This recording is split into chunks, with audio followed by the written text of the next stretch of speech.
am here with my friend Amanda from The Fundamental Home on YouTube. I always forget the "the." That's And Ellie and I were coming to North Carolina, and I asked if she would do an interview with us because I love watching her videos, and she does a lot of similar things that we do. But one of the things that you're known for is you spend $30 a week on your groceries. That I do. Now, what they may not know, my viewers may not know, is that you also do it gluten-free. Yes. Not entirely, but mostly. Mostly. Okay. So we get a lot of comments about this and questions, and I'm working on a gluten-free cookbook, but it's kind of going slow. I don't know if I'm going to get it done or not.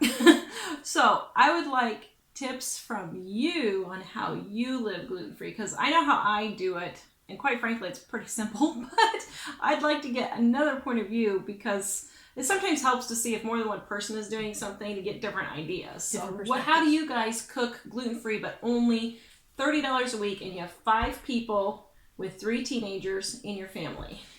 Okay, well, first of all, there's really only one person in my house that must be gluten-free, and that is Ricky. He is my 18 just about year-old son, and he must be gluten-free. The rest of us, we generally try to stay gluten-free only because when it comes to frugality, it's easier if we're all kind of eating the same thing. It's easier if I'm not making 20 different things. It doesn't always happen. Sometimes some of us want things that This is not a diner. Yeah.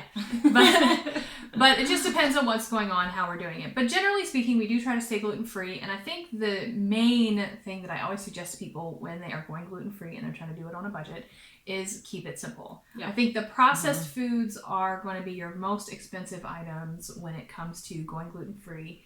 So if you are making gluten-free things yourself, that is always less expensive, but you're not going to necessarily have those convenience items. You're talking about like regular meals with just meat, vegetables, and some kind of carb like a potato or rice.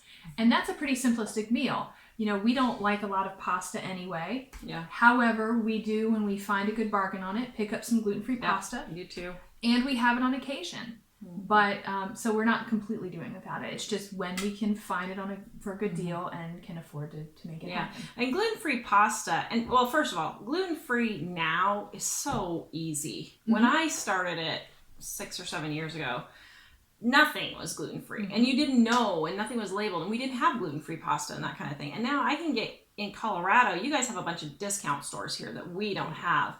But I can still get gluten-free pasta for $1 a box, and that'll get 2 meals for us out of it. So I think people are making it more complicated than they need to. Do you find that? I think if you want to try to eat the same way that you did as a glutinous sort of diet, with a gluten-free diet, you're going to spend a lot of money if you're trying to make it so that it feels like there's no difference.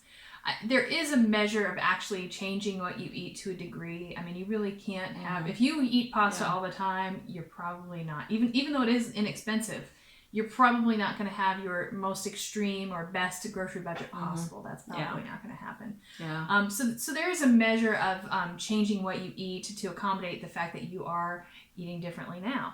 But it doesn't necessarily mean that... And I always try to tell people this, it's not like you're being deprived. Yeah. It's just... eating a little bit different, and most things are the same. You know, it's what you would have at a restaurant. If you went to a restaurant, you'd probably have a meat and a vegetable and a carb, and it's restaurant eating, but at home. What kind of menus or meals? What are some specific? Can you give me like 3 specific meals that you guys fix? Okay. Well, Ricky is again the one who must be gluten free, and so immediately my mind pops his favorite meal. So one of his favorites, we make this Thai coconut chicken curry. And we like Asian food, and so that was a really easy thing for us to do. You know, Asian and Mexican are both super easy. Yes, they really are. Now, Hispanic foods are a good option. We don't prefer it. We prefer Asian to Hispanic, and that's just a personal preference. Yeah. But we do enjoy Hispanic foods as well. So we do have those, but the coconut curry is a great one.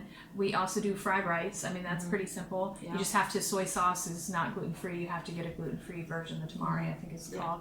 So so you have to watch certain details that you might not necessarily consider if you're going fully gluten-free.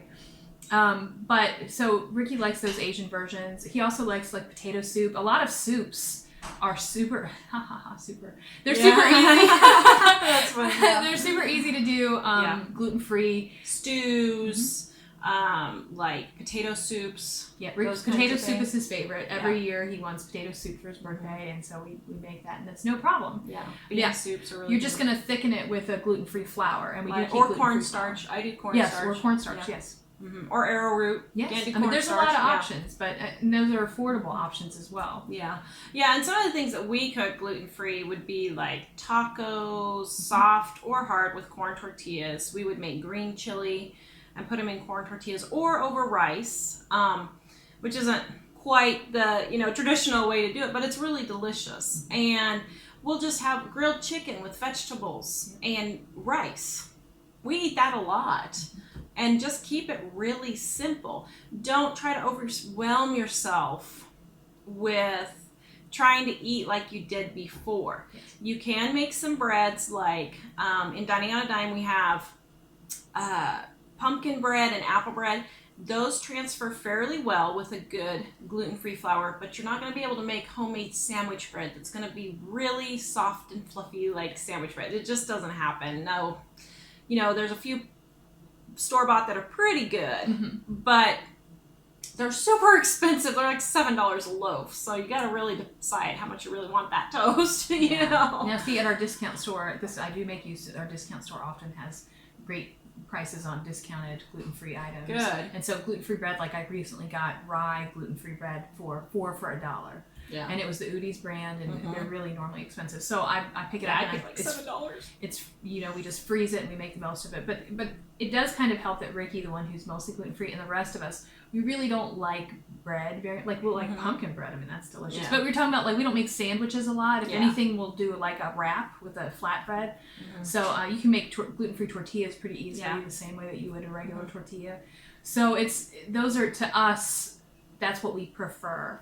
Yeah. But so we don't make gluten-free breads in our house. I hear that Danny and Wanda at Deep South Home said they have a great recipe for gluten-free bread. I have not tried it personally. Yeah, I'm going to try that recipe because I'm curious, because I've tried a lot of gluten-free breads, and quite frankly, I've given up baking gluten-free except for pumpkin and apple breads, because the biscuits, the sandwich breads, they just never turn out the same.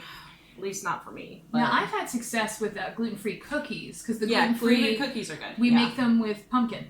And we usually put pumpkin in rather than the oil, and for whatever reason, the pumpkin really makes the gluten-free flour less gritty. Oh. But that's just one thing that we've done with cookies. But again, Ricky's likes, he just naturally, and this probably should have been an indication to us that he probably should have been gluten-free all along, was that he just has never preferred anything with flour in it. He prefers fruit to a cookie. Even when he was a kid in elementary school, at the elementary school that he went to when he first started school, they offered the children a choice of a cookie or a fruit, and his kindergarten teacher asked me, they said, he always chooses fruit. How did you teach him such a good eating habits?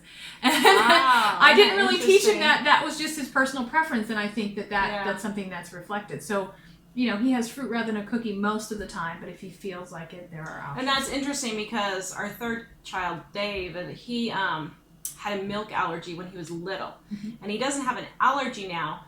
But he doesn't eat anything with milk. He doesn't drink milk. He doesn't like ice cream. Nothing. No puddings. He doesn't do anything like that. I'm having a revelation while we film this. I've always hated ice cream, and everyone thought that was weird. And I recently found that milk. I have a problem with milk. Yeah. So I just put these things together. I think kind of your body, God kind of puts that in you intuitively. Just stay away, because he'll have a popsicle over ice cream. He loves popsicle. He'll have a popcorn over cookies. I'll occasionally have a frozen yogurt, which yogurt is easier to digest for me, but just a straight dairy, for whatever reason, I'm just not a fan of ice cream. So, random thought. But hey, see, maybe your body's telling you. Yeah, it's pretty cool. All right, well, I'm Tara, the author of the Dining on a Dime cookbook, which you can get in the description below. And I will tell you, everyone asks me, is my cookbook gluten-free?